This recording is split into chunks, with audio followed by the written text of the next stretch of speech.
Assalamualaikum warahmatullahi wabarakatuh. Perkenalkan kami dari kelompok 11A yang berakotakan saya sendiri, Warnia Priyati, dan saya Trilupi Oktavianomi. Di sini kami akan menyampaikan materi mengenai logika molekuler organisme hidup. Tujuan pembelajaran dalam proyek ini adalah mahasiswa mampu menunjukkan sikap tanggung jawab untuk memahami falsafah biokimia. Prosedur proyek. 1. Carilah dan pahami materi mengenai logika molekuler makhluk hidup. Yang kedua, temukan makhluk hidup yang dapat dijadikan objek dalam proyek ini. Yang ketiga, amati dan rekam perilaku makhluk hidup yang dijadikan objek. 4. Edit video yang telah didapat menjadi semenarik mungkin. Baiklah, di sini saya ingin menjelaskan materi singkat tentang makhluk hidup. Makhluk hidup atau organisme adalah setiap entitas individual yang bisa menjalankan fungsi-fungsi kehidupan. Semua organisme pasti memiliki sel.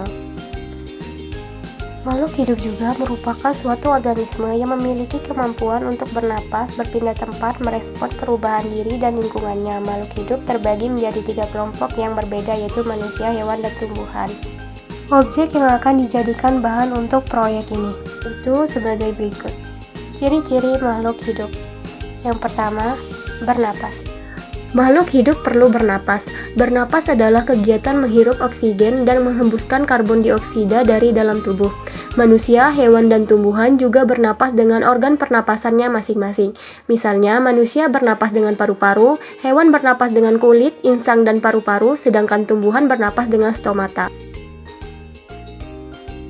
Yang kedua, bergerak. Makhluk hidup pasti bergerak. Bergerak yang dilakukan makhluk hidup berarti berpindah dari tempat atau kedudukan dengan usahanya sendiri.